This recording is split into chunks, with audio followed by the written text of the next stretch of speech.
On a tous connu ça, non? Cette impression de naviguer un peu à vue, sans véritable boussole. Eh bien, aujourd'hui, on va explorer ensemble une méthode qui s'inspire d'un guide chrétien pour justement trouver cette direction, pour mettre des mots sur nos objectifs de vie. C'est un voyage intérieur assez fascinant. Alors, allons-y. Alors, la grande question, c'est ça. Comment est-ce qu'on fait pour découvrir ses propres objectifs de vie? Ce n'est pas juste une question qu'on se pose en l'air, non, c'est vraiment le point de départ d'une quête personnelle. Et l'idée ici, c'est de proposer quelques outils, une sorte de carte, pour se lancer dans ce voyage. Voici notre feuille de route. On va d'abord parler de la quête de sens. Ensuite, on verra la différence qui est cruciale entre une vision et un objectif.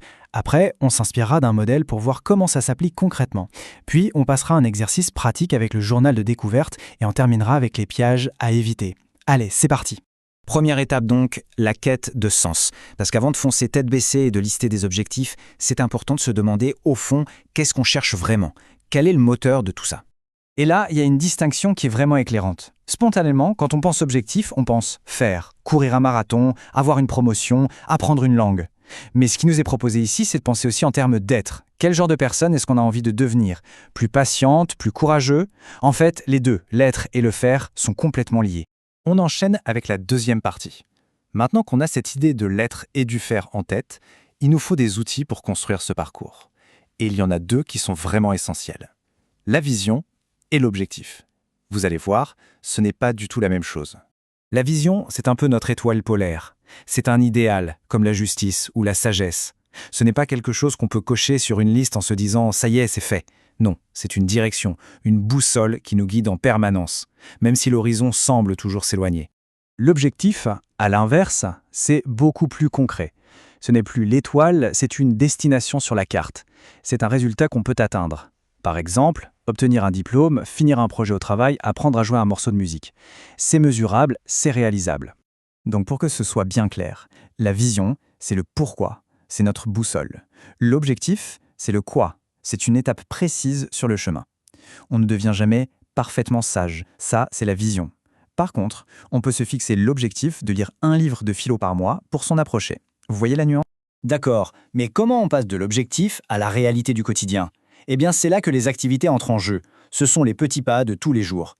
Si l'objectif, c'est d'écrire un livre, l'activité, c'est d'écrire une page chaque matin. C'est la somme de ces toutes petites actions qui nous fait avancer. Bon, tout ça, c'est un peu théorique, non? Pour rendre les choses plus concrètes, la source, qui est d'inspiration chrétienne, nous propose de regarder un modèle, celui de Jésus, de voir comment sa vie était, elle aussi, structurée par des objectifs très clairs. Cette phrase, c'est un peu sa déclaration de mission. Elle est hyper forte parce qu'en quelques mots, tout est dit. C'est cet objectif central qui va donner un sens et une direction à absolument tout ce qu'il va faire ensuite. Et ce qui est fascinant, c'est de voir comment cette grande mission se décline ensuite en objectifs très, très concrets. On voit ici que ça touche à tout. Le développement personnel, comme grandir en sagesse, l'action directe envers les autres, comme guérir ou enseigner, et même un impact plus large. Chaque objectif est en fait une facette de sa mission principale. Allez, maintenant, c'est le moment de passer à l'action. Comment est-ce qu'on peut appliquer tout ça à sa propre vie? La source propose un outil tout simple, mais vraiment puissant, le journal de découverte. L'exercice, c'est super simple. On prend un carnet et on dessine 3 grands cercles qui se croisent. Dans le premier, on liste tout ce qu'on aime faire, nos passions, ce qui nous met en joie. Dans le deuxième, ce qu'on doit faire, nos responsabilités, nos contraintes. Et dans le troisième, dans cette perspective chrétienne, ce qu'on ressent comme un appel de Dieu. Et là, à l'intersection des 3 cercles, c'est là que se cache le trésor. C'est là que se trouvent nos objectifs prioritaires, ce qui aligne le plaisir, le devoir et le sens profond. On arrive à notre dernière partie et elle est vraiment importante. C'est une mise en garde. Parce que cette quête de sens, aussi belle soit-elle, est semée d'embûches. Et le simple fait de connaître ces pièges, c'est déjà un bon moyen de les éviter. Le premier piège, il est subtil. C'est d'utiliser cette recherche d'objectifs comme une fuite, de se réfugier dans un futur idéal pour ne pas avoir à gérer les difficultés du présent. Alors que la vraie quête de sens, c'est tout l'inverse. Elle doit nous aider à mieux nous ancrer dans la réalité, ici et maintenant. Deuxième piège, croire qu'un objectif, même le plus noble, va pouvoir combler un vide intérieur, un manque spirituel. On peut avoir l'impression qu'il manque une pièce au puzzle de notre vie. Selon la source, cette pièce-là, on ne la trouvera pas dans une réussite extérieure, mais dans une connexion plus profonde. Et enfin, le troisième piège, et c'est peut-être le plus courant, c'est de se tromper de chemin. de se laisser attirer par les lumières du succès, de la reconnaissance, de l'argent, au détriment d'une voie qui serait peut-être plus discrète, mais tellement plus alignée avec qui on est. Parfois, la plus grande des vocations, elle n'est pas sur le devant de la scène, mais dans la simplicité d'être un bon parent, un ami fidèle ou juste une personne droite. On termine sur cette question qui est en fait une invitation.